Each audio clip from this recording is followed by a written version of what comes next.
wanted, and that's how he ended up back in the Championship at Bradford. So I agree with you. I echo what you're saying. I picked him as my underrated player because I don't think anyone talks about him as a player who's had a high caliber season.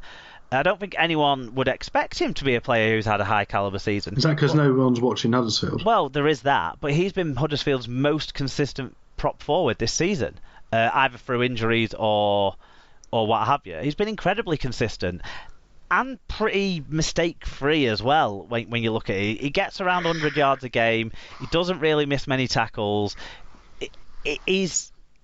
But yet no one's talked about him. So, other than me and you, obviously, and anyone else who cast a vote for him in this. So, well done to Paul Clough for where he got. But certainly well done to Matty Ashurst. And I do feel like that's a player who is in that category just below international selection, as his night selection would suggest. And I think that's where people watch Matty Ashurst, talk about Matty Ashurst, see him doing every single thing that the players just a step above him in the reckoning get and do, yet he doesn't get the same recognition and he doesn't play for the trophies in the finals.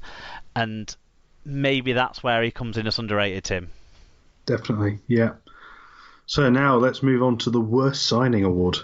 Otherwise, usually, if you go through the past winners, known as the regularly Warrington Award, because the previous winners were Roy Asatazi in 2014. Of Warrington. Chris Sandow in 2015. Of Warrington. The uncomparable Bo Falloon in 2016. of the Leeds Rhinos. And then in 2017, it went back to form with Warrington Wolves' Kevin Brown.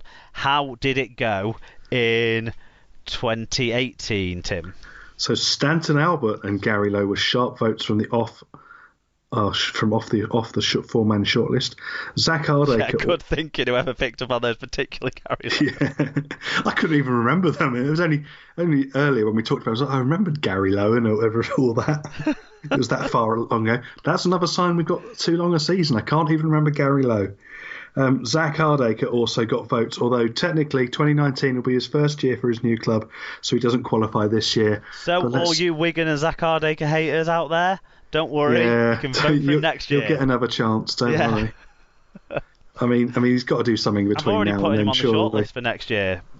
Not even thinking about it. The chances of him doing something stupid between now and then are... He might get on the shortlist for 2 clubs in his first season next year.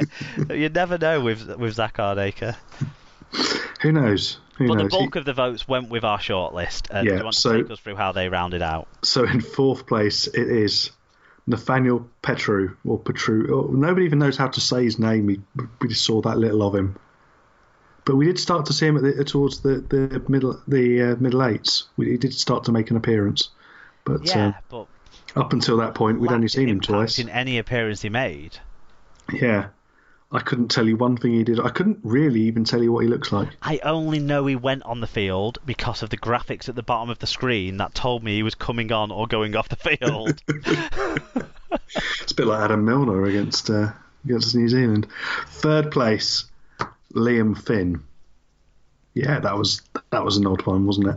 Well, Widnes kind of saw him as maybe the guy to give the steady hand, and he did the exact opposite. He gambled frequently and made errors. It was the hand as steady as the guy in Blazing Saddles, wasn't it? Yeah, and he really didn't steer that ship.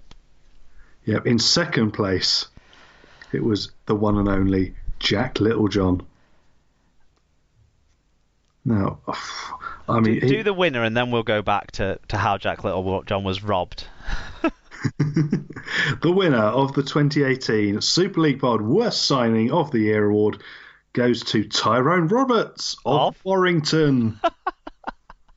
So, of the 5 years this award's been in existence, 4 times it's gone to Warrington. It's because impressive. It's always their year, isn't it? I suppose it is, and they've always made the optimistic signing that gets them to think it's their year. These are and it's always that one that breaks you because it's the hope that kills you.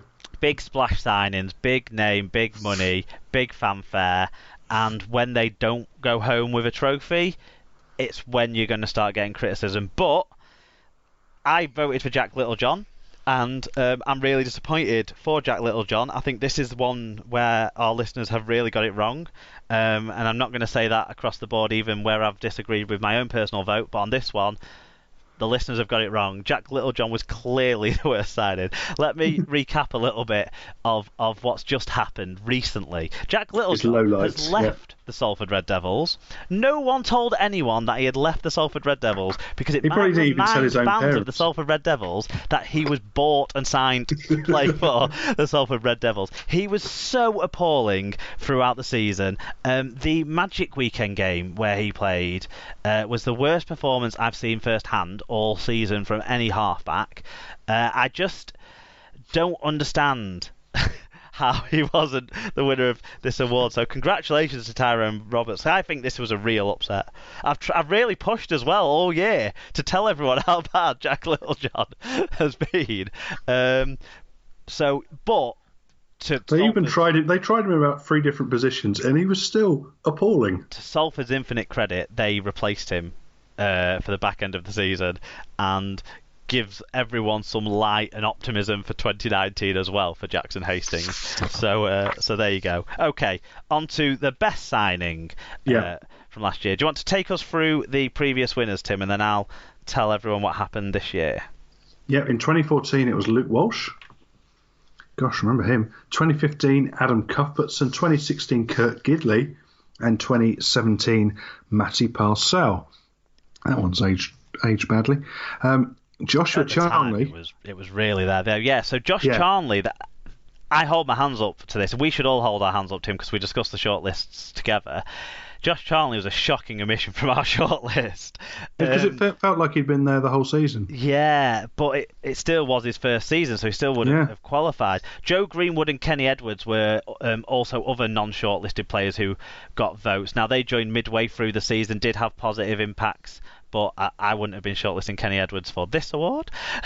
But which award? I wonder which award you might have been shortlisting him for.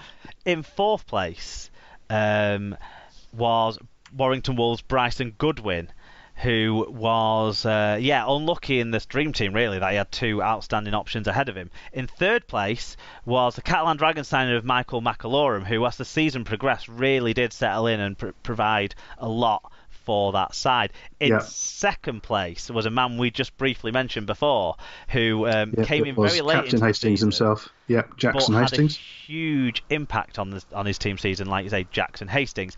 That means the winner of the 2018 Super League Pod listeners' best signing was Josh Drinkwater of the Catalan Dragons. It's amazing to think the best signing is currently without a club, but that's how good he's been, that he's got an inflated self-opinion of what his value is going beyond this season. But he was fantastic. When he came into a side that was going nowhere, that had lost. Well, it wasn't even going nowhere. It was going down.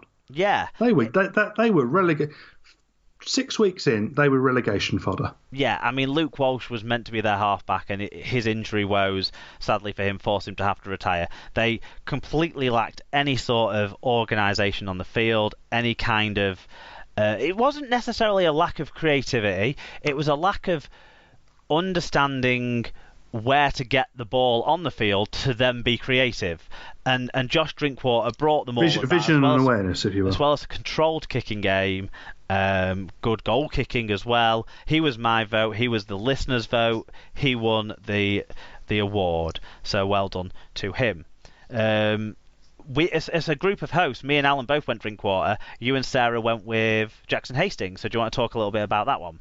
Yeah, I think it's partly sort of latency bias, but I think just the impact he had, again, very similar to Drinkwater in just one signing unlocking a lot of other potential in other players.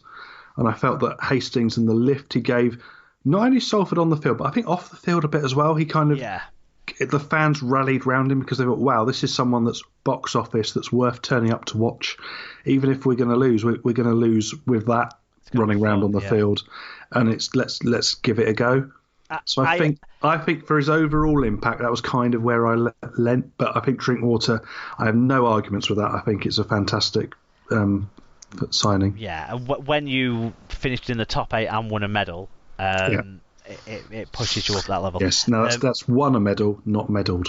So one of everyone's favourite awards comes up Speaking next. of meddling, yeah. The See You Next Tuesday award, Tim. I'll give you the previous winners.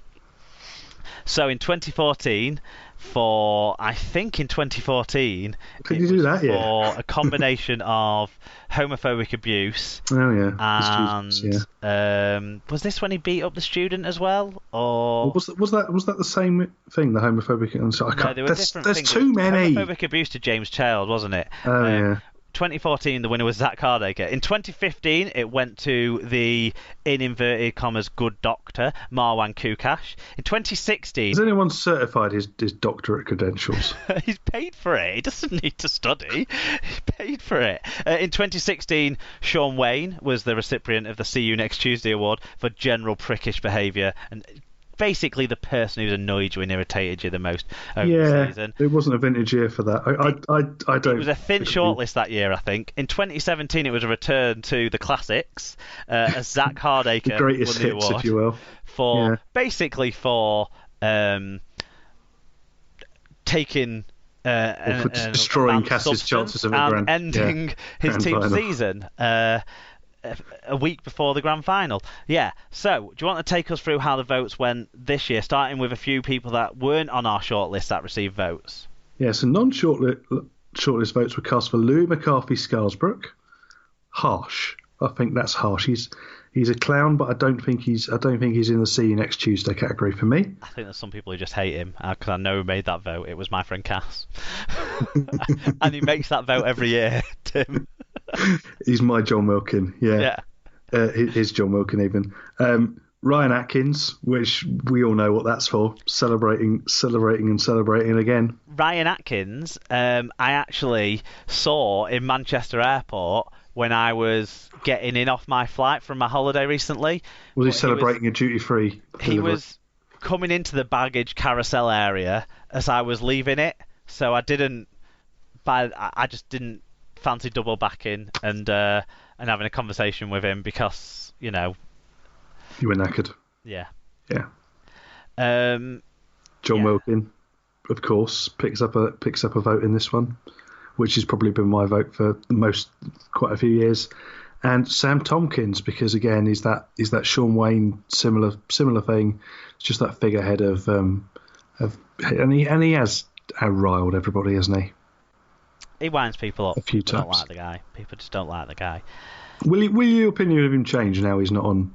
Now he's not playing for your team. Will you join the throng of people that are anti-Tompkins? I can see why people get wound up by his behaviour, and you know, if he talks to the ref or if he wastes a bit of time when he's playing against Wigan, I'm sure to find it irritating. But no, overall, he'll still be the player who I've had so many moments of joy from that I can't hate him. Just like Josh Charnley, a lot of Wigan fans really have gone against Josh Charnley this year, and I can't do that. He's given me too many fantastic moments. So Sam Tompkins will be in that category for me, unless he did something personally offensive to me, or you know did something really horrible.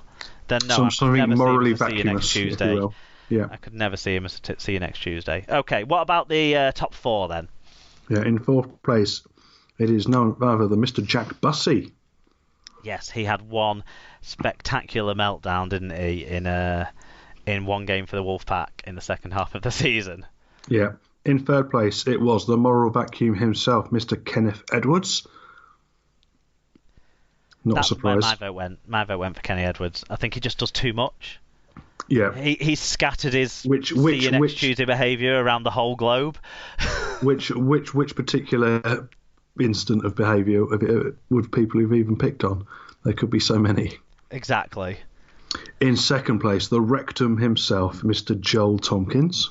And with the high-profile nature of his offence, shall we say, it's understandable he received a large number of votes. But our winner this year, Tim, is... Yes. So, bringing in the three-peat, it is none other than Mr. Zach Hardacre. Or what's his new name? He went by a different name in court, didn't he? Were we supposed to call him something else? Anyway, didn't he just tell the police it wasn't his car? No, he listed himself as something else in court. I'm sure. Zach something. I'm sure he did. Right. Well, it came out in the report of it. If signing for Wigan